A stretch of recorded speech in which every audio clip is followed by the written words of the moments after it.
You don't hear any of that shit, because that's not me. It is what it is. No point in crying over spilled milk. I want to come out and apologise because I feel, it's appropriate to make that apology to the people who came to the press conference and the viewing audiences. I sincerely apologise, and I'll try and improve. But people... It was quite threatening, actually, and quite... if I was a bit of a snowflake, then I'd have been upset. I'd have been offended by it, because it was threatening, he was calling it on, and he was saying basically, watch your back, and you don't want to go back to prison. So he needs to be careful, doesn't he? I mean, he's talking... Tyson Fury has finally reacted after John Fury issued a public apology to Froch, and his response has everyone talking. There was no lengthy defense, no attempt to justify what happened, just a measured reaction that left boxing fans reading between the lines. The help, and yeah, I'm not getting involved in pettiness. $1 million lawsuit. After one of the most controversial press conference incidents in recent memory, the spotlight remains firmly on the Fury camp. John Fury's apology came only after the fallout from the chaotic confrontation continued to dominate headlines. Whether it was genuine remorse or an effort to move past the controversy, opinions across the boxing world remain divided. Apology for my inappropriate language yesterday. It's unacceptable. I accept that. But emotions run high, we get involved, and it is the fight game. It was pandemonium. But let me sincerely apologise for my outburst of language.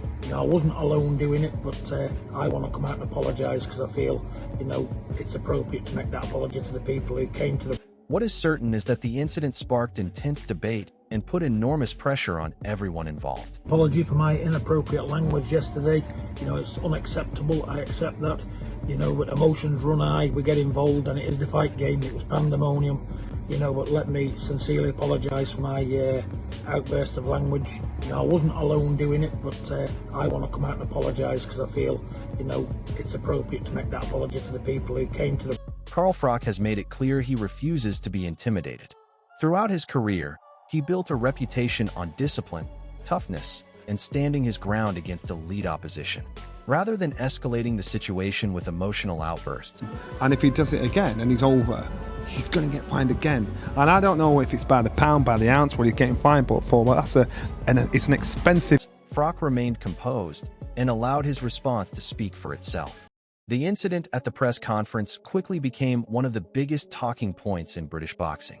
Many respected figures criticized how events unfolded, arguing that emotions crossed the line and distracted from the sport itself. Several former champions stressed that professionalism should always come first, regardless of how heated a rivalry becomes. An emotional being gets into the moment, forgets himself. You can see, excuse the bad language, but this is, when you see that, this is the moment when he realised he beat up. It was that, when John had done it, like, shit, what have I done? But he had to own it. I think the pressure was on. The pressure is now on John to behave himself. He's distracted, a lot of attention. Tony Bellew was among those who openly criticized the behavior, saying boxing deserves higher standards at major events. Dave Allen also weighed in, separating the headlines from the boxing itself and focusing on experience and ring ability rather than the chaos surrounding the promotion.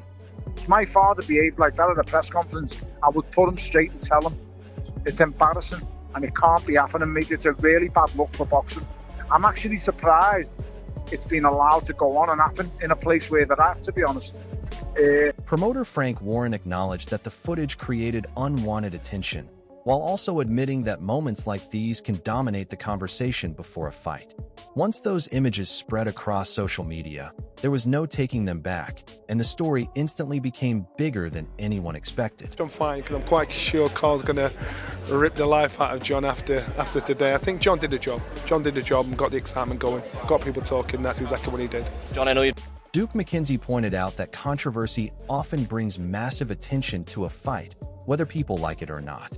Eddie Hearn echoed a similar view. When it happened, because we was inside doing whatever we was doing, other interviews, I think, and somebody showed it to me. I see John with his cut head. Look, that's not what we want. I don't want to see that happen. No one does. But I understand now both sides have made it up. They've apologised. So hopefully it's all in the past and we can concentrate where everybody's at. Admitting the incident went too far, but also recognizing that it dramatically increased public interest.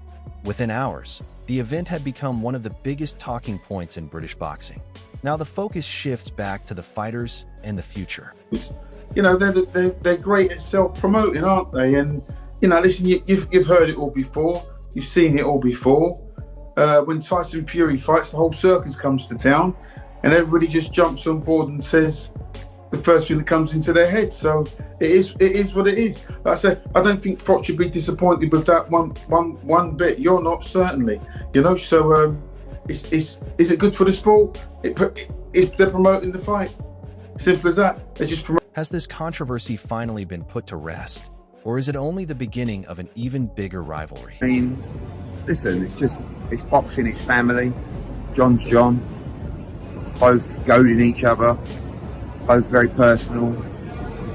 Both means a lot to everybody. Shouldn't have done it. One thing is certain.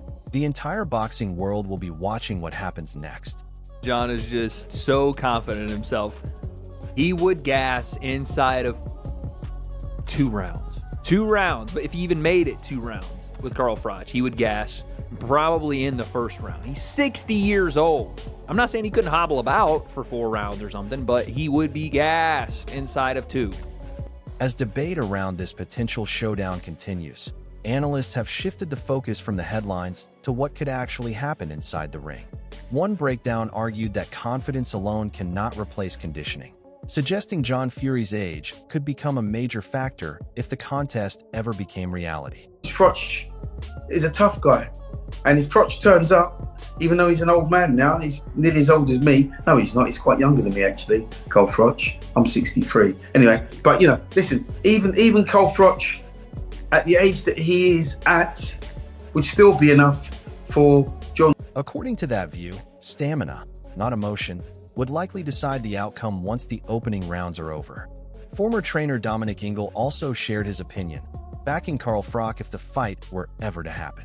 He acknowledged that John Fury knows how to generate attention and keep people talking, but stressed that promoting a fight and competing against an accomplished former world champion are 2 very different challenges. Like a thug in a disgusting manner, and then he's able to just laugh it off and joke it off and say, you know what, anyone comes near me, they're going to get a headbutt. So it's kind of justified what he's done. He's been vindicated for what he's done, as in, yeah, it's okay to go around like that and behave like an imbecile, and then still laugh and joke and still threaten to headbutt me in belly. I've told you what I think about headbutting this too.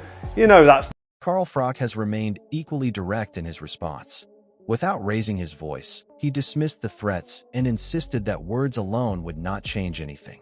Having spent years competing against elite fighters on the biggest stages, Froch projected confidence that comes from experience rather than emotion.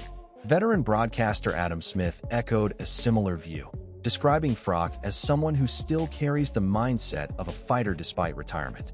Smith suggested Froch has stayed composed throughout the back and forth, choosing not to let the controversy distract him from the bigger picture.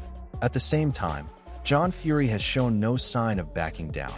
Following the heated exchanges, he continued insisting he would accept the challenge under the right circumstances, making it clear he has no intention of walking away from the spotlight.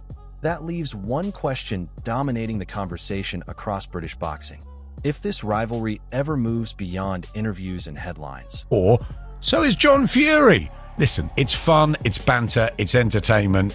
Carl said to me afterwards, hey, it's all good fun, isn't it? If they fought, who would win? I mean, I don't think I would go against Carl Froch ever anyway. Okay. in a normal fight. I mean, obviously it's a long time since he's retired, but Carl Froch is a very, very, very top fighter. That switch up there as well. And John Fury's a big guy, right? And he's my comments on Tyson Fury's performance against Ngannou. A lot of people thought he'd lost. He got the decision. I'm thankful that he did, because it wouldn't look good on pro boxing, would it, getting beat by Ngannou in his pro debut as a professional boxer, because he's an MMA fighter. But anyway, that's when John went for me, and it was about 3 years ago. And he got to the point where it looked like he wanted to fight. He got offered, was it 1.5 million? He said he's not asked about the money. What happens when the talking stops and the bell finally rings? Will experience prove decisive, or can confidence and determination overcome the odds? Until a contract is signed, the debate is only going to grow louder.